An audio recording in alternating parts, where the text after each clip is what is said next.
Hi, welcome back for another video. Thank you for the fantastic support on all my previous videos. The comments and feedback have been fantastic. I thought obviously the no contact and avoidance would probably be my most popular, and so far has been. That's always somebody that's in this situation or has been in that situation, breaking up, finding the right way to go about it, especially if it's happened multiple times. This seems to be a regular theme where it's the bit that I didn't go through. I mean, I went through it a couple of times, and then I'd realise, from what I'd seen with avoidance and the feedback, that unless they're willing to do the work themselves, the chances of getting back and being successful is quite unlikely, which is a shame. But nevertheless, there's a lot of people that seem to be just ping-ponging back and forth. We break up, I see these comments, so, this is the 8th time we're broken up. And the ones that impress me the most, but I don't know if impress is the word, is the ones that say, oh my God, 18 years later and we're still going through this. Hats off to you if you can be doing that for 18 years. It's phenomenal, and I appreciate some people have children in these relationships, so that's it makes it a lot more difficult to just split and go different ways, and financial situations and all of those sorts of things come into play. So it's nobody's position to judge why people do this, but going through and several years later having the same anxieties and traumas that go with these things is quite difficult. This video is, I'm going to title it The Avoidants Kryptonite. It's the things that I found triggered them. They triggered other people a lot, but triggered them a lot. And really made them go off the spell. I found things like criticism definitely were one of the things that they found hard to deal with. Conflict is also something that they found difficult, and finally the rejection. Those three things I found that certainly my avoidant, they're not things that people take easily anyway. Anybody, and that's fair call, negatives and being pointed out or being rejected. But I found avoidance can't let go. Before I go too much into that, there's another side of avoidance which I think they absolutely flourish, and that's, once again, I welcome the feedback, and that's their work. I think they really give their work, 110%, and I think they live to work. Whether that's their out, that's their place of, I don't know, freedom or what it might be, but certainly the work life, I felt that certainly my ex, and from what I've read for others, they definitely dive into it. They use it also a lot as an excuse for why they need time apart or their space as well. So it goes both ways from that point of view. And I understand some people do, but I think they really use that part of it. But definitely their work ethics are fantastic, but this is where this kryptonite gets into it as well. So I found even in their work environment, if they find some form of conflict, they really struggle with it. So mine had some terrible days. We all have conflict. I have plenty in my workplace. It's called where difference of ideas or opinions, and you just go, oh man, that was a bad day. But my avoidant, and from what I can understand, avoidants really take this thing to heart, and they run through it in their head over and over and over again. And I think also is that empathy thing, or seeing things from two sides. I can't see how they constantly always just continue to blame others, and this goes into the relationship, and this goes into the conflicts.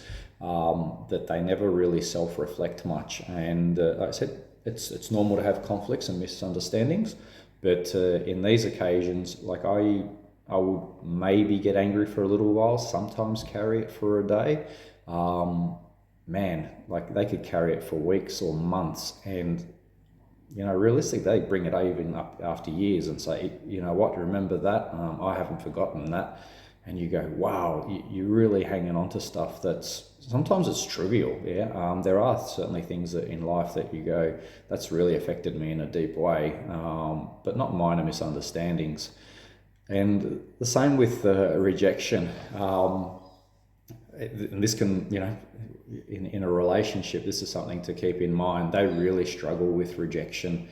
Like if you find, I knew my ex when she was just friends with me, so we weren't even dating.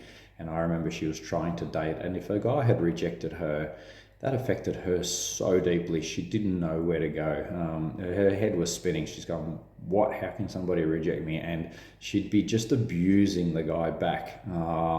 Instead of just letting it go, okay, well, he wasn't for me, or obviously wasn't for him. The same thing, she'd actually bring it up weeks and months later going, I can't believe that guy still. And I'm like, what the hell? So where am I getting with this? Where I'm getting with this is that it falls back into their avoidant from their young age, and how wounds are deep. They do carry things. And if you think about your relationship, and if these other conflicts and rejections and other things that have been negative are still within them, how long do these people carry these things? And if they haven't forgotten, like I've said, brought up weeks or months or even years later, and then if you go through their whole life and think of how many of these they're still carrying emotionally themselves, it's no wonder they're so stressed or burdened internally. So it wouldn't take much in a relationship with a person that's in obviously close proximity to them. Relationships are hard any day of the week, but if you're an avoidant and you're continuing to carry all these things, yeah, you are going to want space. It just seems like you just got too much on your shoulders. It's their inability to let go of things that I think hasn't been covered too much in other videos or by other experts in this field. I honestly think it's an important one. It might not be to you, and in this context of watching a video and say, yeah, well, big deal, I don't really care about them. But I think it digs a lot deeper. I really think that these people have just way too much going on in their head to begin with. So a relationship is already difficult, and add that to they're wanting to bury themselves in their work and being workaholics, and then stresses of a relationship. And I mean, if you've got kids, that's even more of a situation that you're carrying in a household. And then anything else that comes along with it.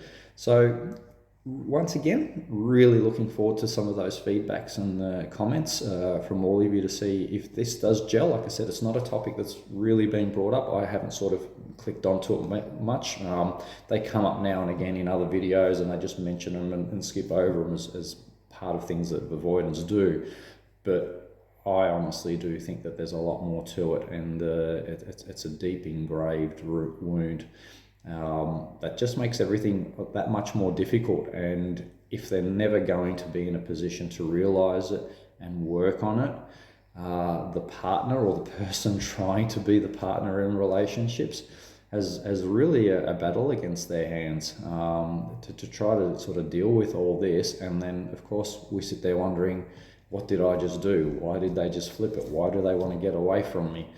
It's possibly all these other things as well. And that's why we feel guilty a lot of the times being the partner. But, I'll again and again say there's nothing you can do. There might have been moments where we've been too anxious, or we've been too clingy, or we have been smothering. Yeah, I agree with that. We're generally getting triggered by these other emotions that they're bringing up to do that anyway. And yes, if you're already in this place watching these videos, you're already doing the right thing. You're seeking, assistance. It might not be professional assistance from, seeing a psychiatrist. I did. But these videos are helpful. You've gone out and you've looked at attachment theories and styles and looked at, perhaps what you are and what they are, and you're learning from it. They don't do that, or majority of them, sorry, it doesn't seem to be doing that. from what we understand, because they're also in that little bit of denial that there's nothing wrong with them and it's the world that's and everybody else that's wrong. So yeah, thanks again for watching. Getting a lot of other feedback for some videos and some ideas to do. I'm always, I want to bring some valuable content, not just sit here and talk, but definitely the last few comments have brought up some new ideas and things that I've definitely experienced myself. So hopefully, keep watching and subscribing and liking. Really enjoying this, and it's helping me, and I hope it's helping some people out there as well. Thanks again for watching. See you later.